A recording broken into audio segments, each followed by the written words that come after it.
Coming up on this week's episode of The Cut, we talk about President Trump testing positive for coronavirus and the wildfires in California. We also learn about a new COVID-19 face shield and much more. Stick around as The Cut Network brings you the latest.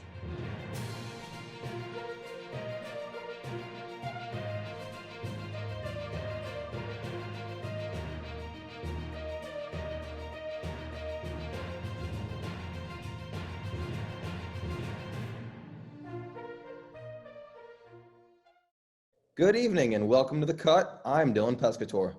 And I'm Camila Williams. Thank you for joining us. We are excited to be back for our second episode. Although we'll bring the show from your homes virtually this season, we will continue to be your source for the latest news coverage. Tonight's top story is about President Trump and First Lady Melania Trump testing positive for the coronavirus.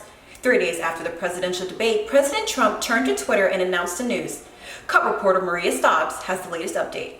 Just weeks before the election, President Trump and First Lady Melania Trump have tested positive for coronavirus.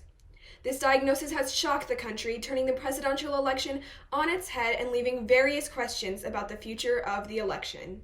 After the president's aide, Hope Hicks, tested positive for COVID-19, the president attended a private fundraiser in New Jersey, held a rally in Minnesota, and shared the first 2020 presidential debate stage with Democratic nominee Joe Biden. During the debate, he made remarks about Vice President Biden's excessive use of a mask, commenting, quote, "I don't wear a mask like him. Every time you see him, he's got a mask," end quote. Yet, days after the debate, on October 2nd, President Trump announced his and Melania's diagnosis via Twitter, assuring the country that, quote, "We will get through this together," end quote.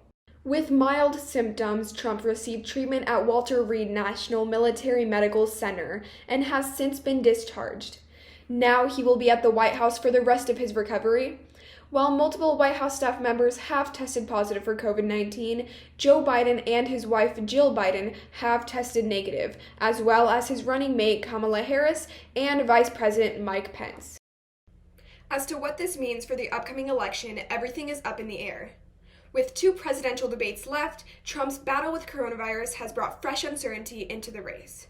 Whether the future debates are held virtually or postponed, Trump's diagnosis confirms one thing: the COVID-19 pandemic is far from over. For The Cut, I'm Maria Stobbs. Down the street from the White House, members of the Senate battle to keep the Supreme Court seat of late Justice Ginsburg vacant until the 46th president is elected this year. But politics may not be the only thing slowing down the process of attorney Amy Barrett's nomination. Car reporter Adrian Chavez Gomez has the latest. Attorney Amy Barrett was chosen by President Trump on September 26th as the new nominee pick to replace Ruth Bader Ginsburg in the Supreme Court. The Republican Party has been hoping for a speedy nomination process as Election Day is only weeks away from now. Democrats, on the other hand, have been trying to slow down these efforts as they continue to draw attention to their disagreement with the nomination process happening before election ends. According to CNN, the Senate Judiciary Committee hearings begin opening statements for the nomination process on Monday. Opening statements are needed from both senators and witnesses to proceed. This is followed by 2 days of questioning by the senators, and proceedings to vote on the nomination are expected to be held on October 15th. Judiciary Chairman Lindsey Graham needs 9 total members of the committee present, 2 of these members having to come from the Democratic Party in order for the nomination to be considered. As of right now, the panel for the nomination process is currently split between 12 Republicans and 10 Democrats. Those plans to begin may need to change, with key Republican senators recently falling ill with COVID-19 within the past week. According to CNN, Senator Ron Johnson of Wisconsin, Mike Lee of Utah, and Tom Tillis of North Carolina, who serve on the Judiciary Committee, have all tested positive for the virus only days after they all attended the Rose Garden event hosted by the president. Little to no masks were seen at this event held in Barrett's honor for her nomination pick.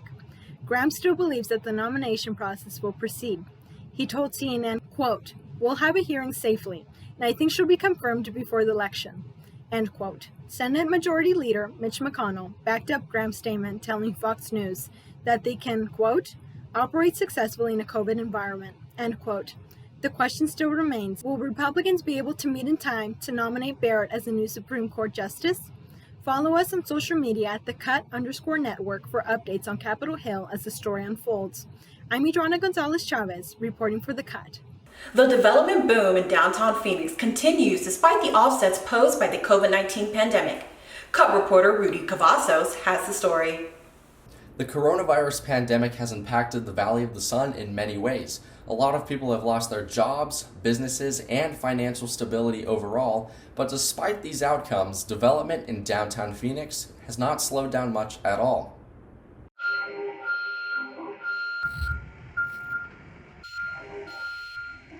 Cranes, construction, and even more construction. It has become quite a common theme that currently surrounds downtown Phoenix, and despite the effects of the COVID-19 pandemic, doesn't seem to be slowing down anytime soon. The area of downtown Phoenix has boomed in the past decade alone. 106 new restaurants have made downtown their home, and 85% of those are locally owned and operated. According to downtownphoenix.org, about 8,000 housing units have been built since the year 2000, and as of now, about 4,000 new housing units are under construction. So, you may wonder, what is fueling this boom in development? Christine McKay, the Community and Economic Development Director for the City of Phoenix, says that new residents and businesses are being built at a record rate due to high-paying jobs moving into the area. And looking into the future, it appears that as the population continues to come in,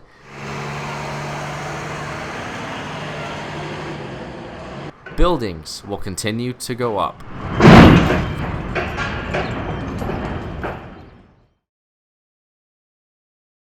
Now, most of the current projects underway in downtown are residential apartments or condos, but aside from living spaces, there are projects including a renovation of the Talking Stick Resort Arena, a new hotel, and a new park, just to name a few.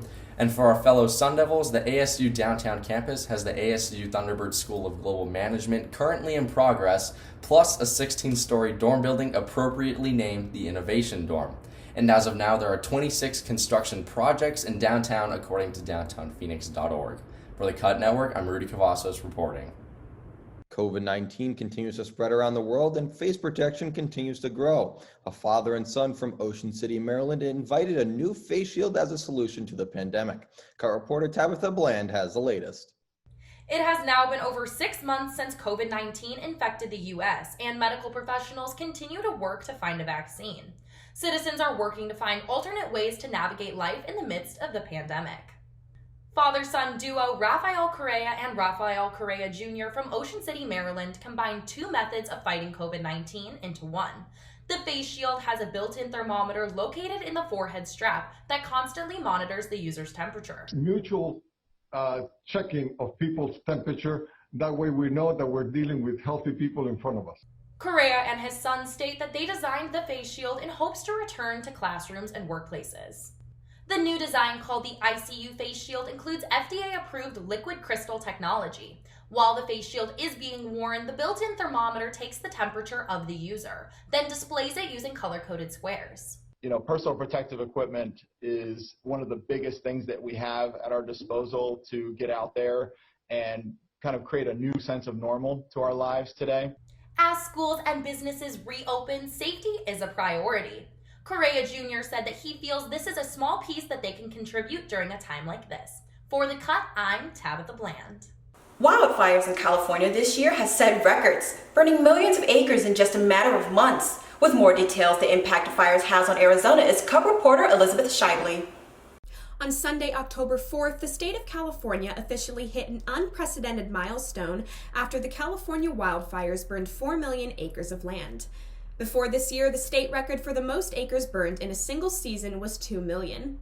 While the origins of the different fires range from lightning storms to a gender reveal party, there is no question that these fires have taken a toll on many. The California Department of Forestry and Fire Protection stated that they have combated more than 8,300 fires this year alone. As of now, there are at least 23 major fires in the state that have nearly 17,000 firefighters working endlessly to manage and contain them. Out of these fires, the August complex is by far the largest, resulting in around 1 million acres of the reported damage.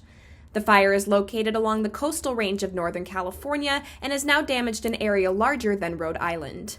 While this particular fire may have caused the most damage, it's hard to overlook the smaller beasts, such as the glass fire, which has destroyed or damaged 18 Napa Valley wineries so far. The smoke from the fires has traveled into the state of Arizona, causing moderate to high levels of ozone that are below federal standards. The quality of air has improved in the last month after the initial smoke dissipated, but the fires are definitely still prominent and have a long way to go before they are fully contained. For The Cut, I'm Elizabeth Shively.